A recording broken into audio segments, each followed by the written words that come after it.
और हमारे बीच आज भी मौजूद हैं। मैं चाहूँगा कि उस दिन की कुछ यादें जो उनके जहन में अभी भी हों, उनको वो हमारे साथ साझा करें।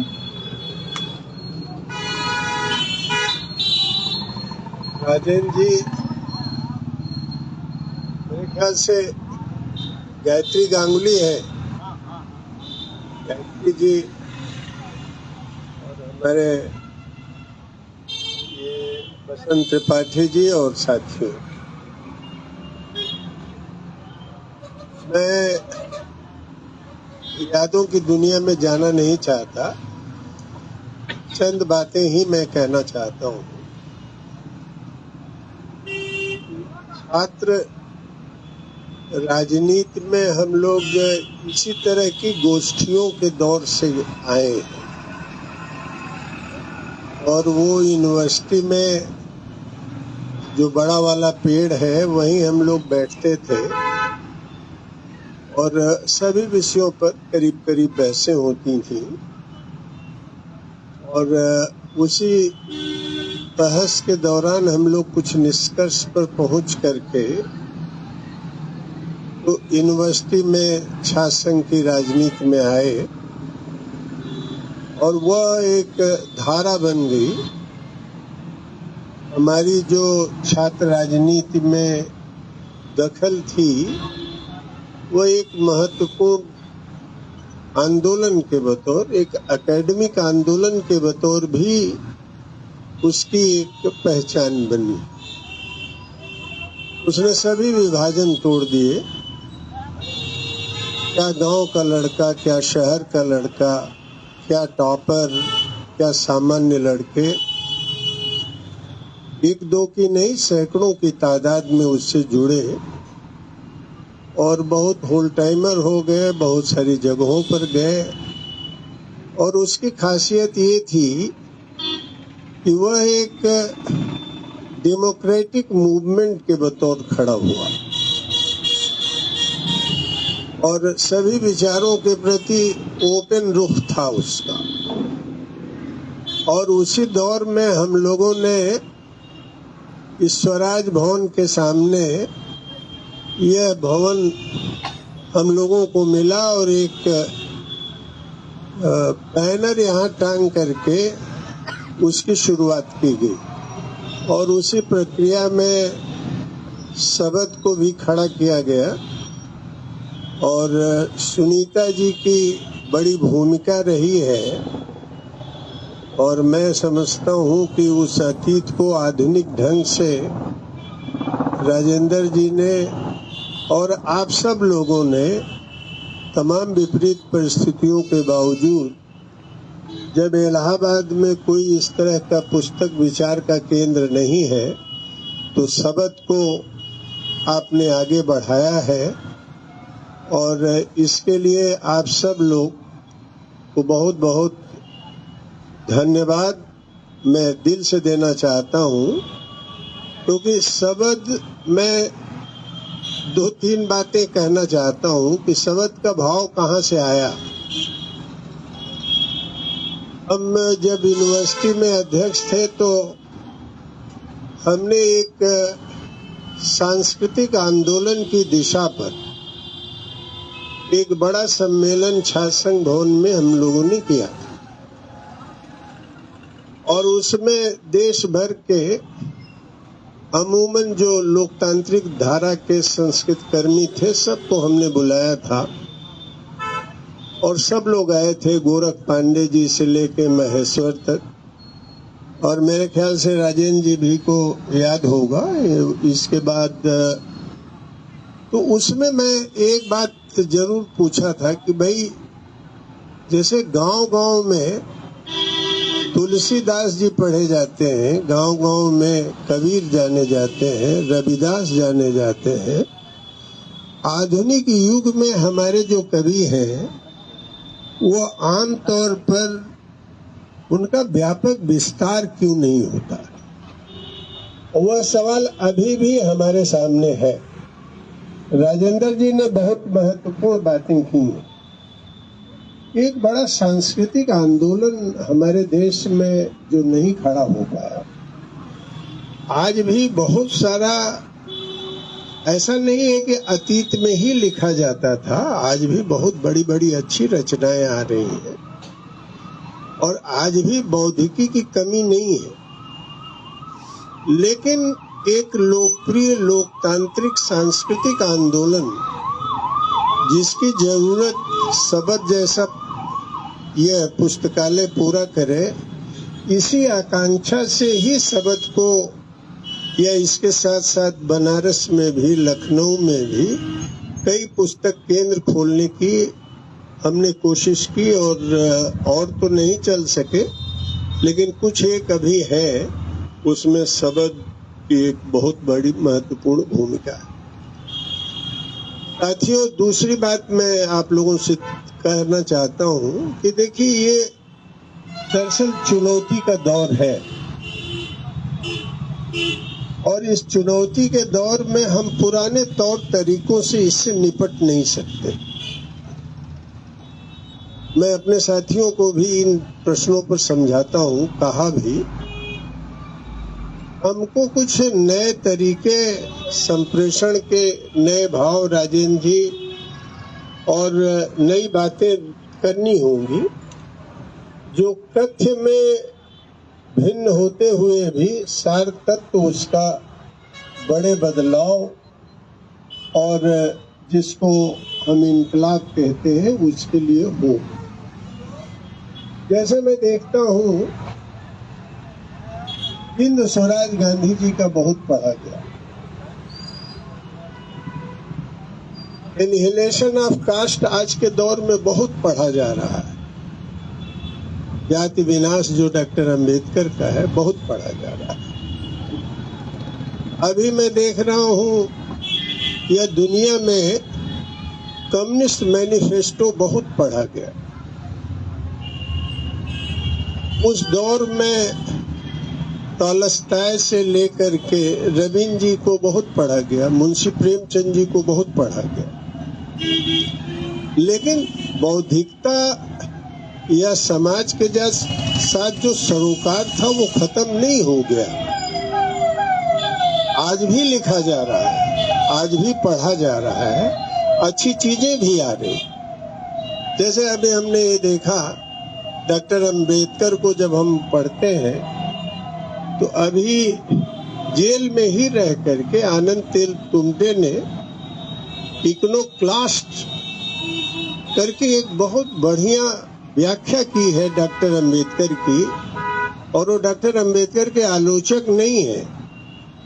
डॉक्टर अंबेडकर की पौत्री से उनकी शादी हुई है और उसी घर में रहते हैं जहां डॉक्टर अंबेडकर रहा करते थे, राजगृह। तो मैं ये कह रहा हूं कि इकोनोक्लास्ट को आज भी, जैसे शब्द है, महंगी किताब जरूर है, लेकिन कुछ इस तरह की रचनाओं को भी रखना चाहिए, ताकि ये जो व्हाट्सएप यूनिवर्सिटी चल रही है, कहीं की बात कहीं जोड़ देना, कहीं की बात कहीं काट देना, अच्छा, इसमें ये एक तरह का रिक्रिएशन भी पैदा करता है। न चाहते हुए भी लोग व्हाट्सएप खूब देखते हैं, क्योंकि वही एक इंफॉर्मेशन का स्रोत भी है। उसमें अच्छे भी इंफॉर्मेशन मिलते हैं और बुरे भी इंफॉर्मेशन मिलते हैं। और बीजेपी वाले, उसको आप देखिए तो अपने ढंग से उसकी व्याख्या आरएसएस वाले करते रहते हैं। इसी तरह से मैं देखता हूं कि मार्क्स ने दास कैपिटल लिखा, अभी हम देख रहे हैं थॉमस पिकेटी, और नौजवानों को तो मैं जरूर कहूंगा पढ़ें, जो बेकारी से जूझ रहे हैं उनसे मैं जरूर अनुरोध करूंगा कि थॉमस पिकेटी को पढ़ें। थॉमस पिकेटी ने कैपिटल इन 21st सेंचुरी लिखी, मार्क्सिस्ट नहीं है वो।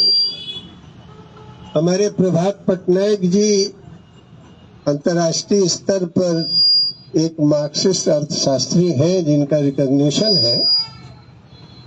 उनसे भी मैं अभी कह रहा था, एक रोजगार अधिकार अभियान चलाया गया है, उसके एडवाइजरी टीम में वो भी हैं और प्रोफेसर अरुण कुमार भी हैं। अभी कल ही मैं एक किताब प्रोफेसर अरुण कुमार की मंगाया, ब्लैक इकोनॉमी पर, महत्वपूर्ण किताब है। तो कैपिटल 21st सेंचुरी में जो उन्होंने लिखा है, अगर कोई भी अर्थशास्त्र का छात्र ही नहीं, मैं ये कहना चाहता हूँ कि सामान्य आदमी जो सामाजिक सांस्कृतिक गतिविधियों में काम करता है, उसे जरूर पढ़ना चाहिए। उससे एक दृष्टि बनती है कि अर्थनीति कैसे बनती है और अर्थनीति अपने हिसाब से कैसे समाज में एक सांस्कृतिक सामाजिक वातावरण भी तैयार करती, और उसमें रास्ता भी बताया गया। केवल ये बात नहीं कही गई कि आप ऐसे कर लीजिए, तो आपको छोड़ नहीं दिया गया। उसमें बतौर एक फॉर्मुलेशन भी है कि यह प्रकृति, यह समाज, यह पर्यावरण, ये सब बचाया जा सकता है अगर इसको नष्ट करने वाली ताकतों को लगाम लगाया जा सके। तो उन्होंने जो नष्ट करने वाली ताकत है, उस पर कोई उनका वैमनस्य नहीं है। 17 साल तक, जैसे मार्क्स ने अपनी पूरी जिंदगी में अध्ययन किया, पूरी जिंदगी उनकी लाइब्रेरी में कई देश में जाने के बाद लंदन में थॉर मिला, वहां उन्होंने लिखा। वैसे ही हमने ये देखा कि दास कैपिटल के बाद में अगर इतना बड़ा कोई लेखन है, तो वह लेखन 21st सेंचुरी कैपिटल में थॉमस पिक्टी ने लिखा है, जिसे आज के आधुनिक बच्चों को जरूर पढ़ना चाहिए। अच्छा, पढ़ाई में आप निरपेक्ष रहिए। पढ़ने का मतलब यह नहीं है कि आप अपनी आंख कान बंद कर लीजिए, आलोचना करना बंद कर दीजिए। जैसे टेक्नोलॉजी आ रही है, अभी हम लोग बहस में भी थे, गांधी पीस फाउंडेशन में सम्मेलन था, तो टेक्नोलॉजी के बारे में हमारा रुख क्या होना चाहिए। तो टेक्नोलॉजी को तो हम रोक नहीं सकते, इतिहास भरा है। जब भी तकनीकी आई है, चाहे इंडस्ट्रियल एरा में हो या फाइनेंशियल एरा में हो, जब टेक्नोलॉजी आती है तो उस हिसाब से समाज में बदलाव भी होते हैं। तो अभी तो टेक्नोलॉजी आई है, AI आएगी, और जो भी रोजगार की संभावनाएं अभी देख रहे हैं, बड़े बड़े प्रोफेशनल्स, बड़े डॉक्टर, बड़े वकील, बड़े इस तरह के इनकम टैक्स वाले, इसमें अगर आप देखेंगे तो 2/3 लोग बेकार हो जाएंगे। ये सच्चाई कि मैं अभी बैठा था तो प्रशांत भूषण से बात हो रही थी, तो हमने कहा कि आप लोगों के पेशे को क्या है, तो उन्होंने कहा हमारे भी पेशे में बहुत बड़ा सफाया हो जाएगा। तो ये टेक्नोलॉजी आएगी।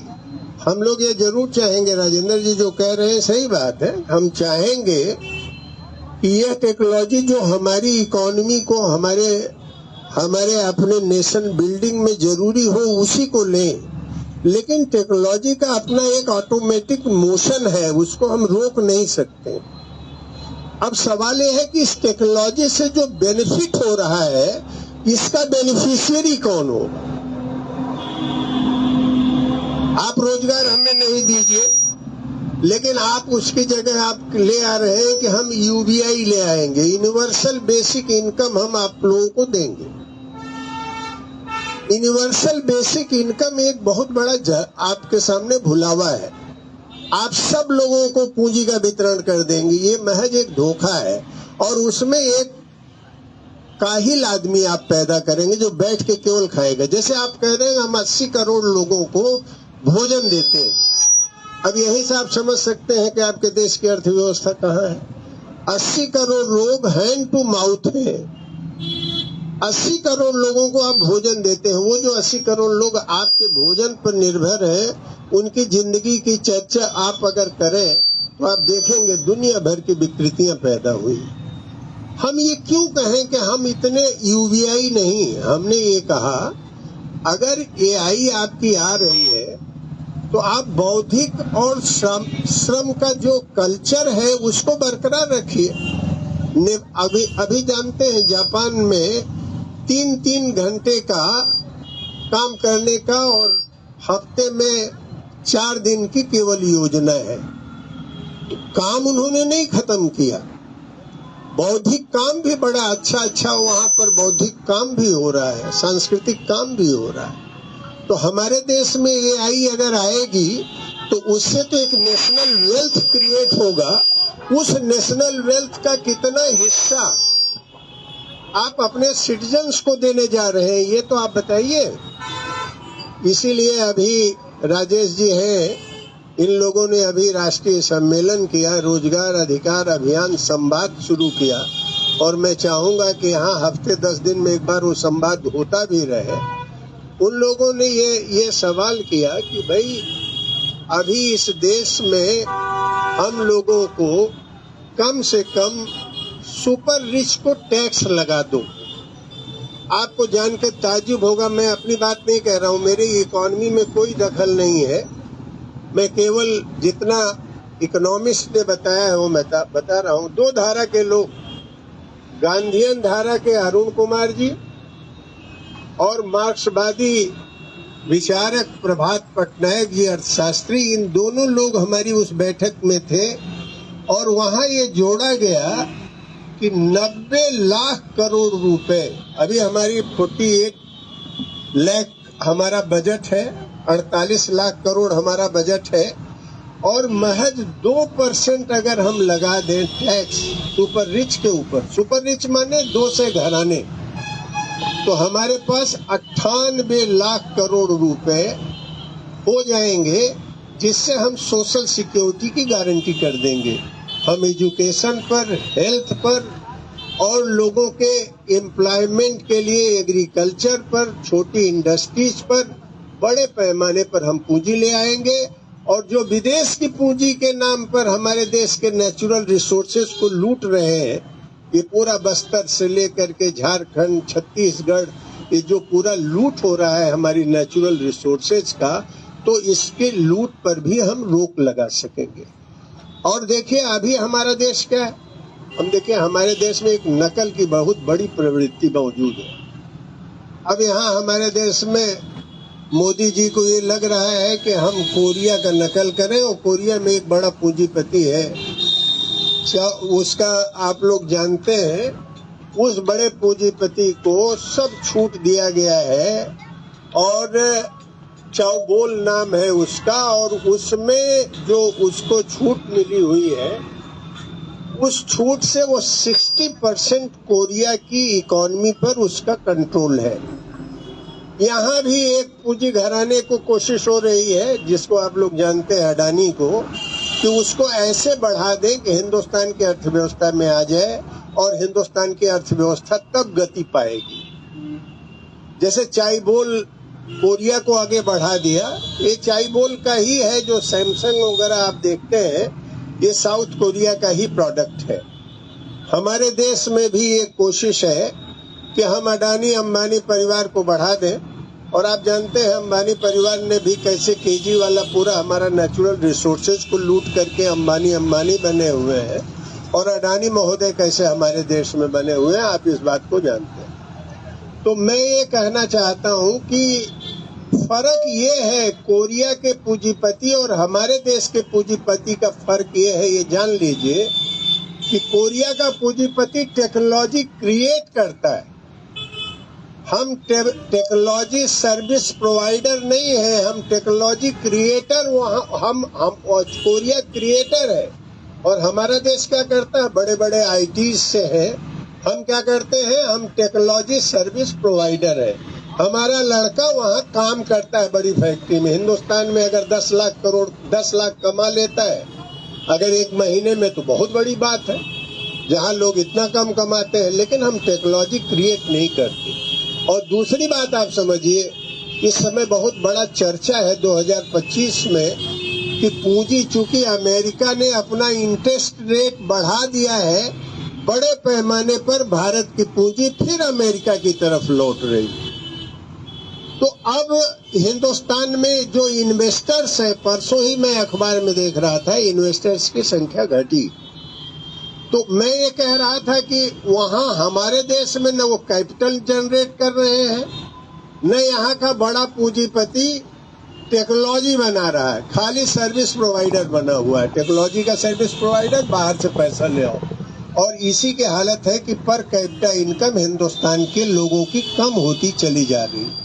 तो मैं अंत में ये कहना चाहता हूँ कि इन प्रश्नों पर भी आज बहुत कुछ करने समझने की जरूरत है।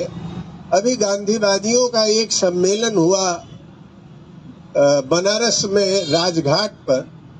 मैंने उनसे ये कहा कि देखिए, एक बड़ी हमारे देश में एक भक्ति परंपरा है, वो मार्क्सवादियों में भी है, वो गांधीवादियों में भी है, वो अंबेडकर पंथियों में भी।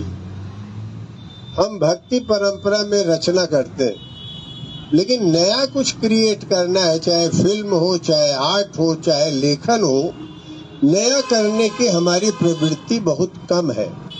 ऐसा नहीं है कि हमारे यहाँ नया लोग नहीं करते थे। मुक्तिबोध जी के ही नाम पर, उनकी ही कविता के नाम पर हम यहाँ अभिव्यक्ति निकालते थे, और वो इलाहाबाद यूनिवर्सिटी में अभिव्यक्ति में हम लोग ले आए थे कि अब अभिव्यक्ति के सारे खतरे उठाने ही पड़ेंगे।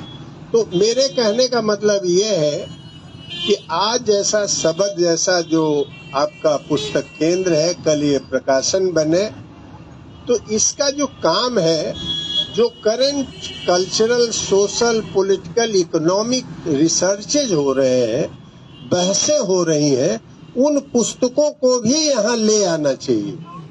उन पुस्तकों से भी लोगों को वाकिफ कराना चाहिए। अतीत में भी देखिए, हमारे यहाँ अतीत में तीनों परंपराएं बहुत समृद्ध रही, और मैं अपनी ही बात नहीं करता, डॉक्टर अंबेडकर की भी बात करता हूँ। अहम ब्रह्मास्म के बारे में doctor Ambedkar annihilation of caste में लिखते हैं कि अगर यह पहले यूरोप को मालूम होता तो समता मूलक समाज बनाने के लिए भारत ही अहम ब्रह्मास्म में अगर मालूम होता तो भारत की अपनी एक जगह होती। दूसरी तरफ मैं देखता हूँ आपकी पूरी श्रमण परंपरा है, जो बहुत ज्यादा दार्शनिक बहसों में नहीं फंसता है। गौतम बुद्ध बहुत दार्शनिक बहसों में नहीं फंसते, क्या आत्मा है परमात्मा है इस बहस में जाते ही नहीं। तो वहां भी ज्ञान ठोस परिस्थितियों के अनुरूप है।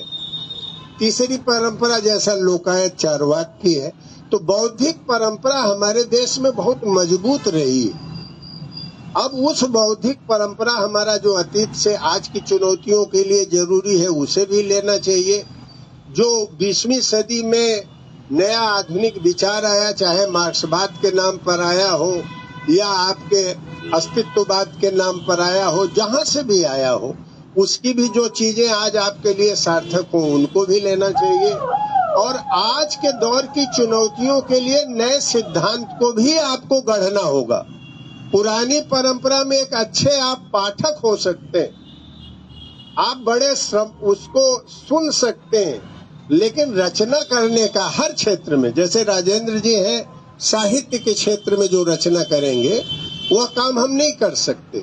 राजनीति के क्षेत्र में ये जो काम करेंगे दूसरा नहीं कर सकता। लेकिन इस सब को सर्वांगीण रूप से हम लोगों को विकसित करने की जरूरत है, और रास्ता भारत के लिए एक खोजना और उससे भारत को बनाना यह बहुत जरूरी है। तो अंत में मैं ये कहना चाहता हूँ कि बौद्धिक परंपरा में हमको एक प्रैक्टिस बनानी होगी। केवल बौद्धिकी नहीं, बौद्धिकी का प्रयोग भी करना पड़ेगा। हम जब यहाँ आए थे तो एक दस्ता नाट्य मंच था, हम दुबले पतले थे, उसमें कभी भगत सिंह का, कभी फौज का काम, जो हमारे कुछ लोग IAS हो गए, वो इतने मोटे तगड़े थे कि हमारे ऊपर गिर जाते थे तो हम लोग उठने में दिक्कत होती।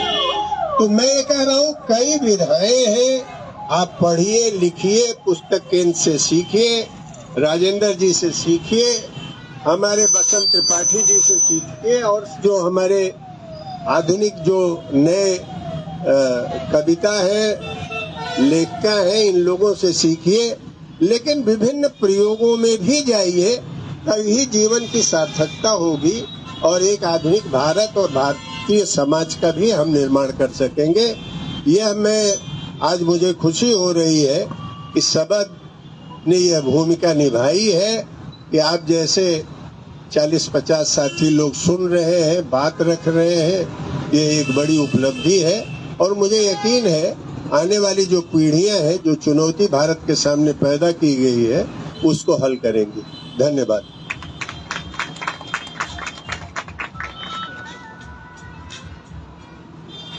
धन्यवाद सर। मंगलेश डबराल कहते हैं कि किताबों ने कहा है हमें पढ़ो ताकि तुम्हारे भीतर चीजों को बदलने की बेचैनी पैदा हो सके।